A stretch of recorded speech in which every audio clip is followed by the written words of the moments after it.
할렐루야. 오늘도 복음이 주는 은혜가 여러분들에게 충만하기를 바랍니다. 복음이 주는 능력이 여러분들을 치유하고 회복하는 역사를 일으키기를 원합니다. 할렐루야. 어제라네. 지난주일에 정말 우리가 이 로마서 전체 부분에서 어떻게 보면 가장 중요한 부분을 이렇게 다뤘어요. 여러분들 예수 믿으면서 평생 이걸 잊지 말아야 됩니다. 교리적으로 성경적으로 이 복음에 대한 이 답을 여러분들이 꼭 흔들리지 말고 가져야 됩니다. 이 부분이 흔들리면 이단에 넘어갈 수 있어요. 믿음이 흔들릴 수 있어요. 믿음 생활하면서 혼란스러울 수 있습니다. 구원의 확신이 흔들릴 수 있어요. 자, 그래서 다시 한번 여러분들에게 이제 좀 중요한 부분이기 때문에 말씀을 좀 반복해서 전하면서 오늘 말씀으로 좀 이어가도록 하겠습니다. 지난 시간 우리가 로마서 8장 1절 말씀에 이렇게 제가 말씀 인용해서 말씀드렸어요. 한번 같이 읽습니다. 그리스도 예수 안에 있는 자에게는 결코 정죄함이 없다. 믿습니까? 이건 아멘 하셔도 돼요. 이거 망설이지 말고. 그리스도 예수 안에 있는 자에게는 결코 정죄함이 없다. 아멘입니까? 아멘. 여기서 결코 정죄함이 없다라고 말하는 것은 로마서 7장과 연결해서 유심히 살펴보면 이 정죄라고 하는 것은 율법이 주는 정죄예요. 이 율법은, 하나님의 말씀은 우리에게 끊임없이 정죄합니다. 너 이건 못했잖아. 이건 못 지켰잖아. 너 그래 하나님 자녀 맞아? 너 그래서 죄인이야. 너 그래서 하나님의 심판 아래 있고 지옥에 갈 수밖에 없어. 율법은 우리에게 끊임없이 정죄를 해요. 우리가 결코 정죄함이 없다.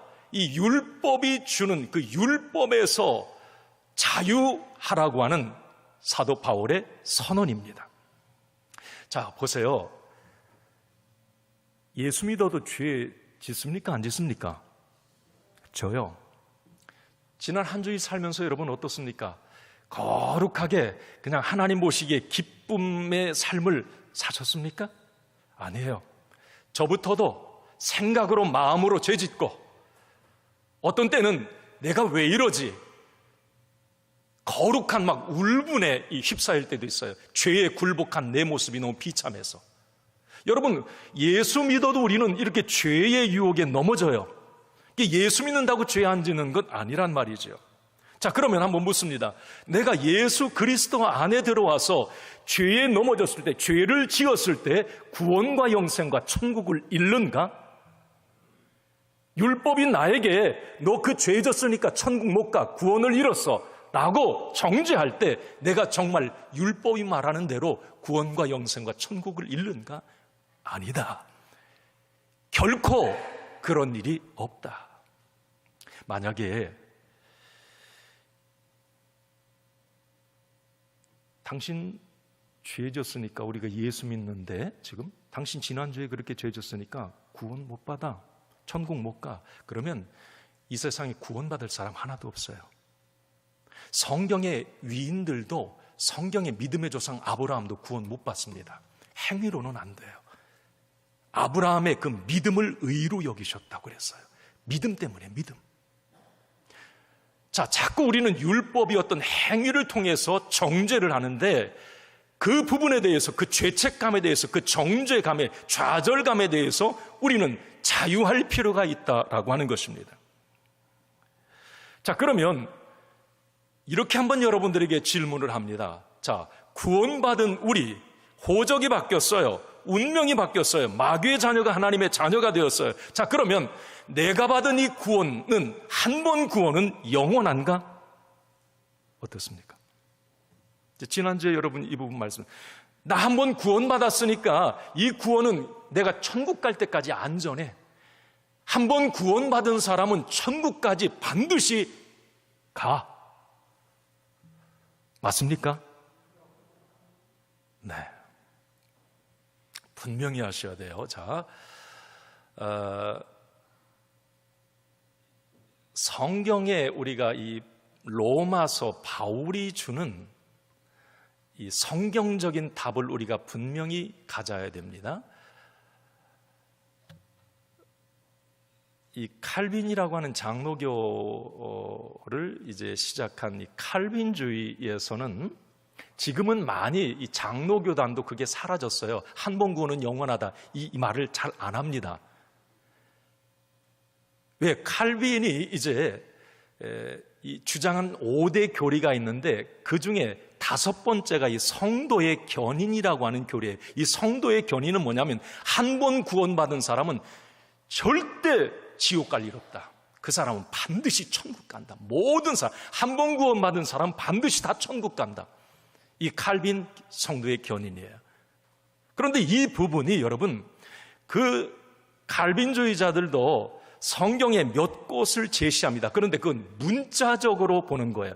성경을 통으로 보면, 전체적으로 보면 이 사도 바울도 똑같은 얘기를 하고요. 한 번 구원은 영원한 구원이 아니에요. 예수 믿고 구원받고 우리가 운명이 바뀌었어요. 그런데 율법이 주는 정죄에서는 자유하세요. 죄질 수 있음을 인정하세요. 자, 그렇지만 우리가 예를 들어서 구원받은 내가 계속 죄를 짓는데 돌이키지 않아요. 계속 죄를 져요. 하나님의 은혜를 거부해요. 교회 다니면서도. 이런 경우에는 그 구원, 천국을 잃어버린다. 이게 성경의 로마서의 이야기입니다. 그래서 성경은 우리에게 늘 영적으로 깨어있으라고 얘기를 하고요. 하나님의 전신갑주를 입고 싸우라고 얘기하고요. 우는 사자가 두루 삼킬 자를 찾는다고. 그래서 너희는 늘 말씀과 기도로 깨어있어야 구원을 이룰 수 있다고 우리에게 지속적으로 말을 합니다. 이게 여러분 존 웨슬리 우리 감리교회에서는 100% 이 교리를 이야기하고 장로교에서도 대부분 이 교리를 견지합니다. 그런데 이제 일부 극소수가 칼빈의 성도의 견인, 한 번 구원은 영원한 구원이다, 이런 얘기를 하는데 여러분 그런 부분에 좀 넘어가지 마시고 성경적으로 이 복음을 좀 잘 받아들였으면 좋겠다, 그런 생각을 합니다. 고린도전서 9장 27절 말씀에 한번 잠깐 봅시다. 자, 시작. 내가 내 몸을 쳐 복종하게 함은 내가 남에게 전파한 후에 자신이 도리어 버림을 받을까 두려워함이로다. 이게 바울이 한 얘기예요. 바울이 여러분 복음의 사도입니다. 바울은 떡비 예수님 만났어요. 다메섹 도상에서. 그러나 바울은 그런 얘기합니다. 내가 하나님께 버림을 당할까 두려워한다고 그랬어요. 천국까지 못할까 두렵다는 거예요. 한 번 구원이 영원한 구원인가? 아니에요. 버림을 당할 수도 있어요. 여러분 예수 잘 믿다가 지금 아마 여러분들 주변에도 아니 저 사람 집 사고 권 사고 아니 예수 그렇게 나하고 잘 믿었는데 지금 교회 안 나와. 아니 그럼 그 사람에게는 구원의 확신이 없었던가요? 하나님의 은혜를 거부하는 거예요. 죄를 회개하지 않는 겁니다. 그 영혼은 영원한 지옥에 갈 수밖에 없는 거예요. 처음에 그렇게 출발해도. 빌립보서 2장 12절에 보면 이런 얘기를 해요. 한번 같이 읽습니다. 그러므로 나의 사랑하는 자들아, 너희가 나 있을 때뿐 아니라 더욱 지금 나 없을 때에도 항상 복종하여 두렵고 떨림으로 너희 구원을 이루라. 우리는 구원을, 이 바울의 이야기예요. 구원이 완성된 게 아니라 구원을 끊임없이 이루어 가야 된다고 말을 해요. 한 번 구원이 영원한 구원이 아니라는 말입니다. 마태복음 24장 13절 말씀에도 끝까지 견디는 자가 구원을 얻으리라 그래요. 끝까지 싸우고. 그래서 로마서에서 계속 얘기하는 것은 징의, 하나님의 의로 예수 그리스도를 믿음으로 의롭게 구원의 대열에 선 나는 성화의 과정에 있는 거예요. 거룩한 과정에 끊임없이 영화를 향해, 저 천국을 향해 끊임없이 우리는 걸어가야 되는 거예요. 그런데 이탈할 수도 있는 거예요. 늘 우리는 조심해야 되는 거죠. 기도와 말씀으로 무장하고 하나님의 은혜를 사모하고. 히브리서 6장 말씀에 보면 구원받은 자들이 타락한다고 하는 이 이야기를 합니다. 지금 제 메시지는 유튜브 영상 다 녹화가 되고요, 다 평상시에 공개가 되어 있어요. 분명한 복음을 말씀을 드리는 겁니다.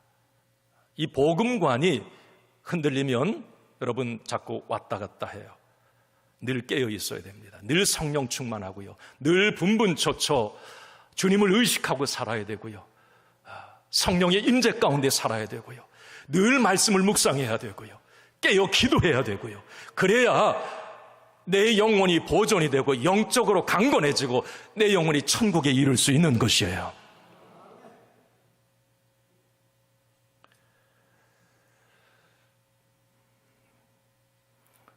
성령님께서 그 영을 따라 그리스도의 영이 있는 사람은, 그래서 어떤 죄를 지을 때에 깨닫게 하세요. 여러분, 그분은 성령님이 지금 자꾸 여러분 깨닫게 하세요. 내가 뭔가 하나님이 싫어하는 죄를 졌다고 한번 가정해 보세요. 그러면 진짜 구원받고 거듭난 사람은요, 괴로워서 견딜 수가 없어요. 다윗처럼 하나님 앞에 몸부림치는 거예요. 죄에 져놓고 그냥 아무렇지도 않다? 그분 안에 성령님이 내주하시는 게 아니라, 성령, 거룩한 영은 뭔가 하나님이 싫어하는 육적인 생각에 사로잡히거나 그 행동을 할 때, 몸의 행실이 나올 때 반드시 책망을 하시고 탄식을 하세요. 성령님도 인격에 근심하시거든요. 그럼 내가 그걸 감지하게 돼요, 성령의 사람. 그래서 괴로워요. 뭔가 눌림이 있어요. 때로는 하나님이 사랑하시는 자에게는 죄 가운데 있을 때 그걸 돌이키게 하기 위해서 징계를 하세요. 제가 지난 시간에. 그럼 징계를 통해서도 깨닫게 되는 거예요. 이게 은혜예요, 은혜. 그러니까 하나님은 우리 믿음의 사람들도 넘어질 수 있고 죄질 수 있어요. 자, 그러나 놀라운 은혜의 문을 열어주셨는데, 그게 뭐냐면 회개를 통해서 다시 새롭게 하신다는 겁니다. 네. 자, 그러면 오늘 이제 중요한 부분을 또 한번 이어가 봅니다. 성령의 이 법의 지배를 받는 사람, 로마서 8장 2절 말씀에 생명의 성령의 법이 죄와 사망의 법에서 너희를 해방하였음이니라 그랬어요. 여러분, 요즘에 제가 이 로마서 8장 암송하느라고 외우느라고 아주 힘들어요. 여러분 한번 해보세요. 계속. 생명의 성령의 법, 이 지배를 받는 사람은 어떻게 사는가? 자, 한번 여러분 나를 한번 돌아보면서 오늘 말씀을 경청해 보세요. 내가 성령님이 지금 내주하시는가? 내가 성령 충만한가? 라고 하는 부분을 오늘 말씀을 통해 한번 생각해 보셨으면 좋겠어요. 오늘 자 5절을 한번 같이 봅니다. 5절 시작. 육신을 따르는 자는 육신의 일을, 영을 따르는 자는 영의 일을 생각하나니. 성령의 사람은요, 첫째, 영의 일을 생각한다. 한번 여러분 읽어봅시다. 성령의 사람은 시작. 영의 일을 생각한다. 여기 영의 일은 성령의 일이에요. 그러니까 이걸 주석에 보면 성령 충만하고 진짜 거듭난 하나님을 만난 사람들은 매사에 성령님이 주목하는 것을 주목하고 하나님이 기뻐하시는 일을 자꾸 그쪽을 생각을 많이 한다는 거예요. 그게 성령의 사람이라는 거예요. 여러분 그렇습니까? 네. 그러셔야죠. 내가 성령의 사람이라면 어떤 육신의 일, 육의 일을 생각하는 것이 아니라 자꾸 이게 죄를 멀리하게 되고 세상 것에 대해서, 제가 5장 말씀 강의할 때 입덧을 하게 돼요. 자꾸 여러분 임신하면 입덧하잖아요. 마찬가지예요. 이 거룩한 성령님이 내 안에 계시면 예전에 세상 것이 그렇게 좋았는데 그거 하고 싶고 거기 가는 게 좋고 먹는 게 좋고 그랬는데, 아니 예수님을 인격적으로 만난 다음부터 어떤 변화가 입덧이에요. 세상 것이 이상하게 싫어지고 좀 멀미가 날 것 같고, 저것 보면 왜 저래? 왜 저렇게 살아? 좀 그게 이상하게 보여요. 여러분, 이게 성령님이 내주하시는 사람은 영의 일을 자꾸 생각한다는 거죠. 그래서 골로새서 3장 2절 말씀해 보면 한번 읽습니다. 시작. 위의 것을 생각하고 땅의 것을 생각하지 말라. 성령의 사람은 위의 것을 생각해. 이 영의 일이에요. 위의 것이란 하나님의 일. 왜 여러분, 바울이 왜 영의 일을 생각해야 되는가? 라고 했을 때 결과 때문이에요. 그 열매 때문에. 6절에 보면 이렇게 열매를 얘기합니다. 한번 읽습니다. 육신의 생각은 사망이요 영의 생각은 생명과 평안이니라. 육신의 생각이 뭘까요? 육신의 생각이 세속적인 세계관이에요.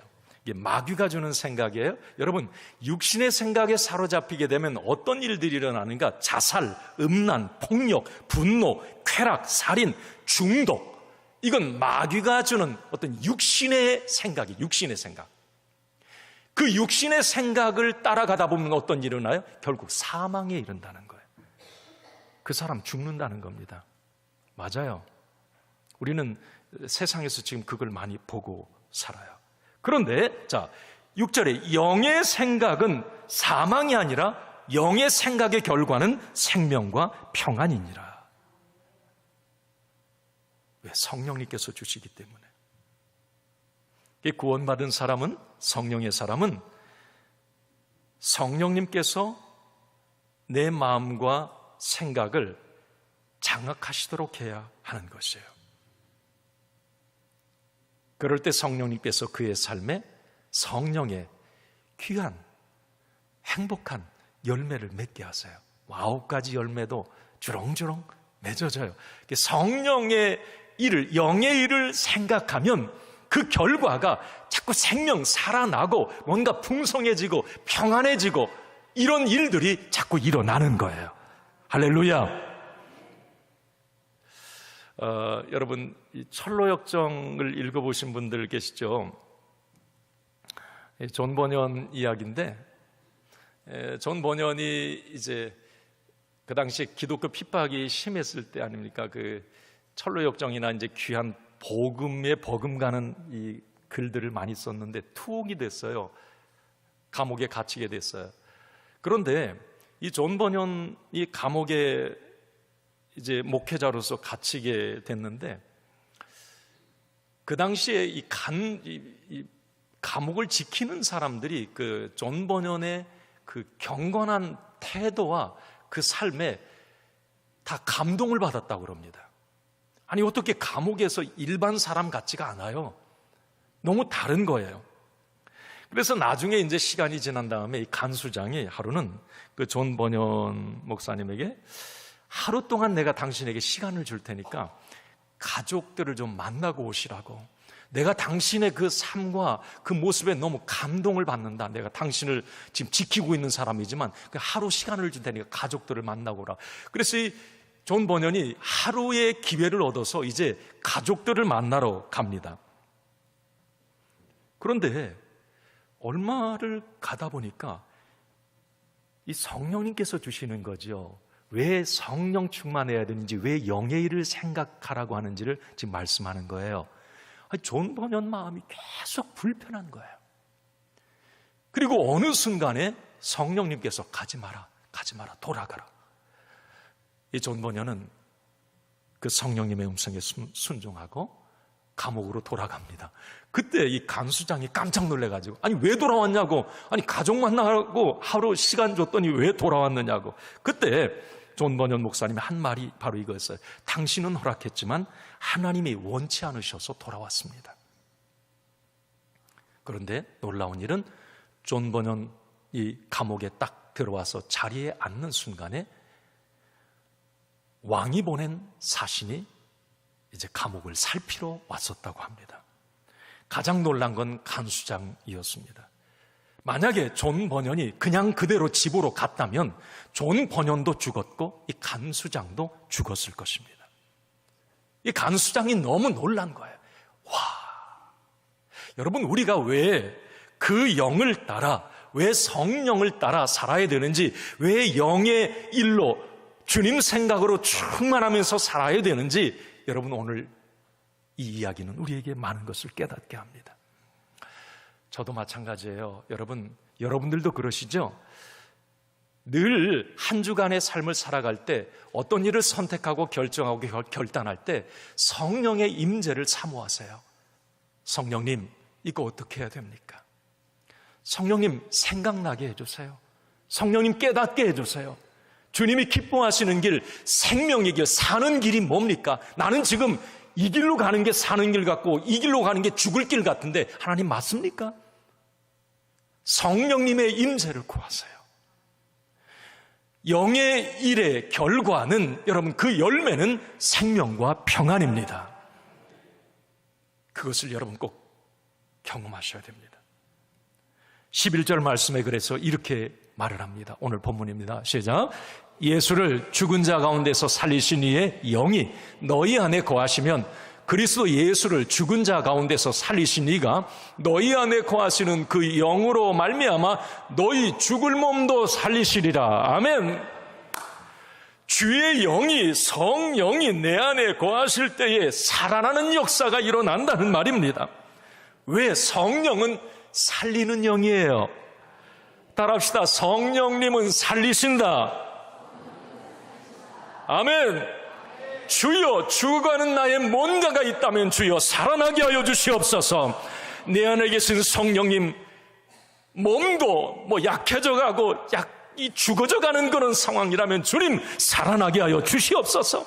내 가정의 모든 삶과 어떤 인권, 물권, 영권 모든 것 마찬가지예요. 자꾸 내려맡길 죽어가는 그런 상황이라면 주여 살아나게 하여 주시옵소서.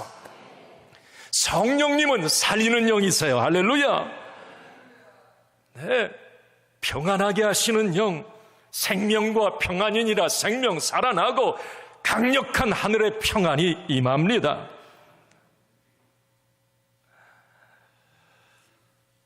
여러분들 성령 충만하시고 그래서 분분초초 성령의 임재 가운데 사셔야 합니다. 자꾸 죄성이, 이 삐딱함이 이 나를 충동질해도 육의 생각으로 여러분 넘어가지 말고 영의 생각, 그 순간에 기어를, 생각은 중립 없어요. 육의 생각, 영의 생각. 자, 여러분, 영의 생각으로 바로 기어를 전환할 수 있길 바랍니다.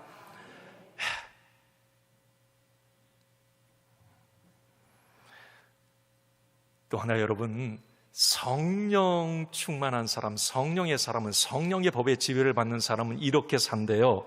영의 일을 생각하면서 두 번째, 이겁니다. 한번 읽습니다. 몸의 행실을 죽인다. 죽인다, 몸의 행실을. 13절을 한번 봅시다. 오늘 보면 13절입니다. 너희가 육신대로 살면 반드시 죽을 것이로되 영으로서 몸의 행실을 죽이면 살리니. 아멘. 여러분, 성령의 사람은 육신대로 살질 않아요. 이게 몸이 느낌대로 살질 않아요. 성령, 영의 사람은 몸의 행실을 그래서 자꾸 죽입니다. 이 몸의 행실이라고 하는 것은 탐욕과 정욕과 이기심에서 나온 행동들을 말해요. 그 내용들을 보면 더럽고 이기적이고 인색하고 고집스럽고 유치하고 어리석은 행동들입니다. 이게 몸의 행실이에요. 몸의 행실. 그래서 제가 로마서 1장 강의할 때 여러분 말씀드렸잖아요. 21가지의 죄의 목록. 이게 죄성을 통해서, 삐딱함을 통해서 나오는 몸의 행실인데 이거 조심하라. 한번 여러분 보여주세요. 뭔가 목록들 한번 읽어볼까? 이게 이제 몸의 행실들이에요. 이게 몸이 느끼는 반응대로 살면 이렇게 살아요. 자, 한번 읽습니다. 시작. 곧 모든 불의, 추악, 탐욕, 악의가 가득한 자요, 시기, 살인, 분쟁, 사기, 악독이 가득한 자요. 수근수근하는 자요, 비방하는 자요, 하나님께서 미워하시는 자요, 능욕하는 자요, 교만한 자요, 자랑하는 자요, 악을 도모하는 자요, 부모를 거역하는 자요, 우매한 자요, 배약하는 자요, 무정한 자요, 무자비한 자라. 이게 몸의 행실이에요. 영의 사람은, 성령의 사람은 이 몸의 행실을 죽인다는 거예요.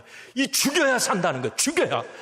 죽여야 내가 살고, 죽여야 내가 성령의 지배를 받고 살아나는 역사를 경험한다는 것입니다. 그 몸의 행실의 결과를 로마서 1장 32절 그 끝에 이렇게 말하잖아요. 한번 읽습니다. 이 같은 일을 행하는 자는 사형에 해당한다고 하나님께서 정하심을 알고도.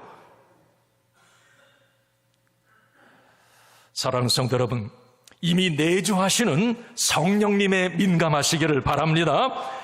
그래서 육신의 생각, 몸의 행실이 주는 참담한 결말을 우리가 예감하고 영의 생각에 사로잡히기를 간절히 원합니다. 두 생각이 갈등할 때에, 육의 생각, 영의 생각이 갈등할 때에 여러분, 성령님이 주는 생각이 반드시 승리하기를 원합니다.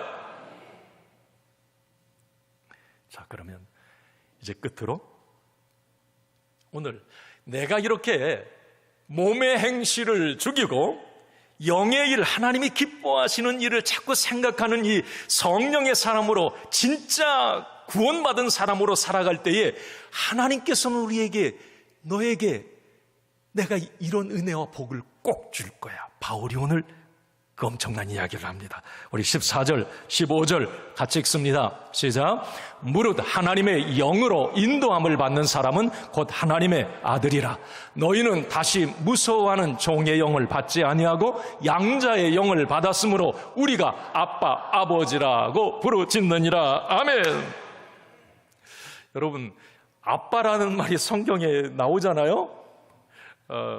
많이 보셨죠? 아빠, 하나님을 아빠? 어색하세요?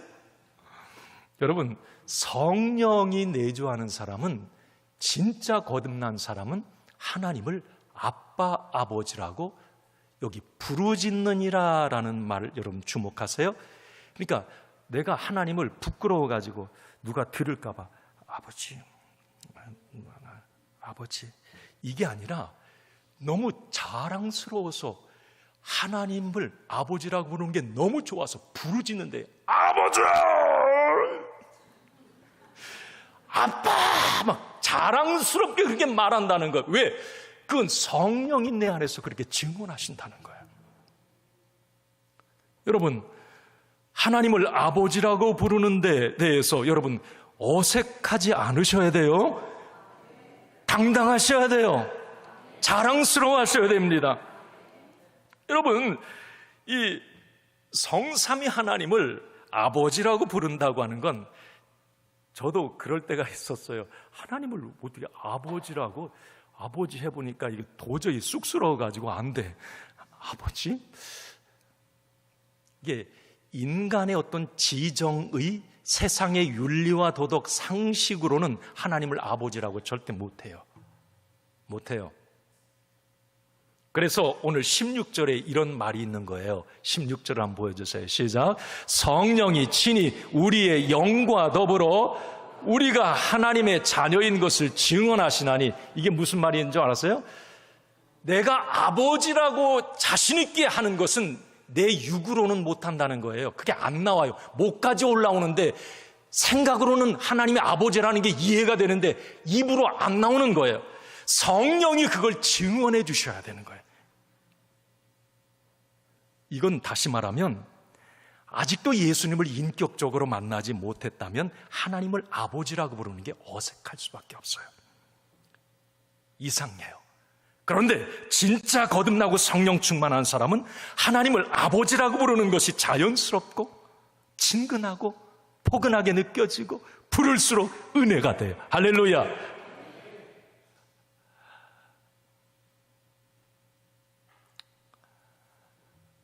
나는 딸들이 아빠, 아버지라고, 아빠라 아버지라고 아빠라고 이게 보통 하는데, 나는 그럴 때 이 아빠로서, 아버지로서 너무 나는 흐뭇해요. 여기 딸들, 자녀들, 아들들이 있다면 그냥 아버지, 아빠 이렇게 자주 부르세요. 이게 엄마, 그 참 좋더라고. 여기 아버지들 어떠세요? 자기 자녀들이 아빠, 아빠, 아빠, 아빠, 아버지, 너무 기분이 좋지 않습니까? 제가 그런데 우리 하나님은 얼마나 좋으실까? 우리가 자꾸 하나님과 내가 가깝다, 내가 하나님을 아바, 아버지라 부르는 게 나는 너무 좋은 거예요. 내 진짜 자식이라면 그 아버지를 아버지라고 부르는 거, 아빠라고 부르는 거 주저하지 않습니다. 그런데 여러분 보세요. 우리 하나님이 어떤 분이세요? 없는 것을 있게 하시고 죽은 자를 살리시는 하나님, 무에서 유를 창조하신 하나님, 하늘과 땅의 권세를 가지신 하나님, 그분이 나의 아버지가 되신다. 이건 자랑스러운 일입니다. 놀라운 일이에요. 뭐가 부끄럽습니까? 하나님을 아버지라고 부르는 게. 여러분, 다른 종교에는 절대 자기 신을 아버지라고 부르다가는 죽어요. 신성모독죄로.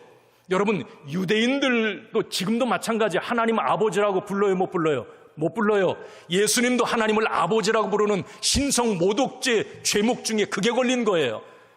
유대인들은 절대 야훼, 여호와, 그들은 서기관들이 성경 필사할 때 여호와, 야훼, 하나님이라는 단어 나오면 정신을 번쩍 차리고 붓을 빨고 가서 다시 글을 썼다는 말이에요. 하나님을 아버지 못 불러요. 여러분, 이슬람교 같은 경우는 알라신, 자기들이 믿는 알라신 99개의 명칭이 있어요. 그러나 아버지라고 절대 못 부릅니다. 큰일 나요. 불교에서 부처를 아버지라고 합니까? 못해요. 그런데 성경은, 우리 예수님께서는 친히 우리에게 말씀하세요. 너희는 하나님을 아버지라고 부르라. 마태복음 6장 9절 말씀에 우리 주기도문 강의할 때 말씀, 하늘에 계신 우리 아버지여, 예수님이 너희들이 일용할 양식 구하고 어떤 죄 용서를 구하고 너희들이 하나님께 뭘 구할 때 이렇게 해라, 이렇게 해라. 하늘에 계신 우리 하나님, 너 아버지라고 해라. 아버지, 아빠. 이 아버지라고, 하늘에 계신 우리 아버지여라고 하는 말이 헬라어로 파테르인데 그게 아빠라고 하는 말이에요. 너무 친근한 말이에요. 야, 참. 여러분, 그러면 제가 오늘 말씀을 매듭지면서 하나님을 아버지라고 부를 때에 우리에게 뭔가가 바로 오게 돼요. 이 놀라운 축복인데 그 뭔가가 뭘까? 자, 17절 우리 이제 읽고 좀 정리합시다. 17절 한번 같이 오늘 본문 좀 건너뜁니다. 17절 자, 한번 좀 같이 자, 같이 17절 같이 읽겠습니다. 시작. 자녀이면 또한 상속자 곧 하나님의 상속자여 그리스도와 함께한 상속자니 우리가 그와 함께 영광을 받기 위하여 고난도 함께 받아야 할 것이니라. 아멘. 제가 지금 중요한 부분 건너뛰었어요. 지금 너무 중요한 부분 이걸 안 하면 안 될 것 같아서 늘 시간에 제약을 받는데 늘 안타까움이 있어요. 진짜 찐 복음을 막 시간 구애받지 않고 나누고 싶은 마음이 굴뚝 같은데, 자, 그럼에도 여러분, 자, 오늘 결론입니다. 우리가 하나님을 아빠, 아버지라고 부끄럽지 않게 당당하게 어색하지 않게 부르는 그 자녀에게는, 자, 아까 말씀드렸어요. 하나님의 상속자가 된다라고. 한번 따라합시다. 하나님의 상속자가 된다. 자녀이면 또한 상속자 곧 하나님의 상속자요 그리스도와 함께한 상속자니. 내가 누군가? 나는 하나님의 상속자예요. 깜받다가는 가만 안 놔둘 거예요. 나는 하나님의 상속자예요. 여러분, 로마 시대에, 그 당시에 이 바울이 로마서를 쓸 이 시대에 이스라엘도, 그 유대인들도 이 입양하거나 뭐 양자 삼는 일이 별로 없었어요. 그 로마 말고 다른 유럽에도 이 양자 입양하는 게 좀 없었습니다. 그런데 로마는 그 당시에 강대국이었고 부유한 사람들이 참 많았어요. 그래서 이 입양 제도가 참 많았습니다. 이 양자 삼는 일이. 이 로마 같은 경우는 누군가를 아들로 입양했다 그러면 딱 사람들은 생각해, 저 사람에게 상속권이 넘어간다, 이렇게 생각을 했습니다. 로마 시대 우리 여성들, 여기 대부분 많은 분들이 여성분들인데 속상해도 또 어쩔 수 없잖아요. 그 당시에 모든 상속은 남자만 받았어요. 남자. 여성은 상속권을 받을 수가 없습니다. 그러니까 아들이 없을 수 있잖아요. 자식을 낳는, 딸만 막 8 낳는 가정도 있더라고요. 그러면 이제 아들이 없으니까 입양을 해야 되는 거예요. 그런데 로마 시대 때 누군가 아들을 입양했을 때 2가지의 특권이 주어졌는데, 하나는 뭐냐면 그 입양한 아들이 이전에 지었던 빚, 법적 채무를 다 변제해 준다고 하는 거, 그 양아버지가 그거 하나 하고, 2번째는 이름을 바꿔요, 반드시. 그리고 양아버지의 상속권 재산을 다 받습니다. 이게 이제 양자예요. 그래도 오늘 사도 바울은 우리에게 그렇게 말합니다. 우리가 누구인가?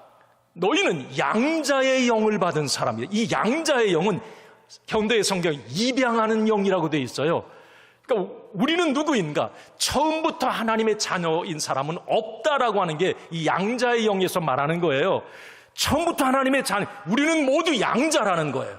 예수 그리스도를 믿음으로 양자 하나님의 자녀가 되었다고 하는 것입니다. 그 하나님의 자녀가 되면 곧바로 오는 것이 바로 하나님의 상속권. 여러분, 하나님의 상속권이면 우리는 어떤 상속을 받습니까? 무슨 상속을 받아요? 여러분, 제가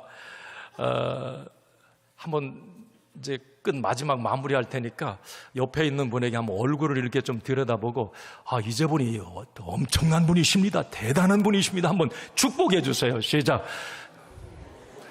왜 그런지 이건 말씀 들어서 알잖아요. 그분이 하나님의 상속권을 가진 사람이에요. 상속권.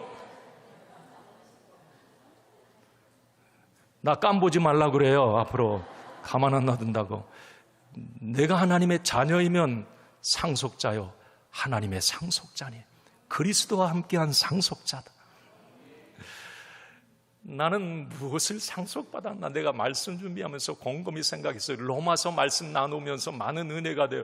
로마서 5장 제가 강의할 때 우리 믿는 자에게는 고유 권한 특권이 있다고 그랬잖아요. 여러분 기억나세요? 저는 머릿속에 박혀 있어요. 샬롬에 하나님의 평강의 복을 받아요. 하나님의 평강은 막 변화시켜요. 샬롬은 뒤집어 엎어버려요. 막 나쁜 거, 불순물을 빼내고, 이게 강력한 샬롬의 평안이에요. 누가? 하나님의 자녀인 내가. 이게 하나님이 주신 나의 상속권 중에 하나예요. 내가 은혜 안에 언제든지 쏙 들어갈 수 있어요. 내가 힘들고 어려울 때 그 은혜 안에 들어가면 회복의 역사가 일어나요. 언제든지 은혜, 이게 자녀에게 주신 특권이에요. 상속권이에요. 하나님의 영광을 보며 누리며 살 수 있어요. 너무 복된 삶이에요. 고난을 당해도 그걸 유익으로 바꿔가요. 이 4가지 특권 여러분 잊지 말라고 그랬잖아요. 이게 고유 권한 상속권이에요. 하나님의 자녀는 이 은혜를 누려요. 할렐루야. 내가 내 생명 다했을 때에 나는 미래에 대한 영원한 보장을 받은 사람이에요. 그 상속권의 구원과 영생과 천국의 시민권을 가진 나예요. 나. 오늘 말씀을 마치면서 이렇게 여러분 권면합니다. 매 순간 성령님을 따라 사시길 바랍니다. 그 영을 따라 영의 일을 생각하십시오. 하나님이 주목하는 것을 주목하시고 하나님이 기뻐하시는 일을 선택하십시오. 그때 살아나는 역사, 형통의 은혜가 그곳에 임할 것입니다. 그리고 매 순간 하나님을 더욱더 친근하게 아버지라고 부를 수 있도록 성령 충만하십시오. 아버지라고 하는 이 단어 속에 내가 아버지라고 선포하는 믿음으로 고백할 때에 그 아버지라고 하는 고백 속에는 치유와 회복, 위로와 세임이 그 안에 담겨 있습니다. 상속권이 그 안에 담겨 있습니다. 이 은혜와 축복을 저와 여러분들이 다 누리는 주인공이 되기를 간절히 축원합니다.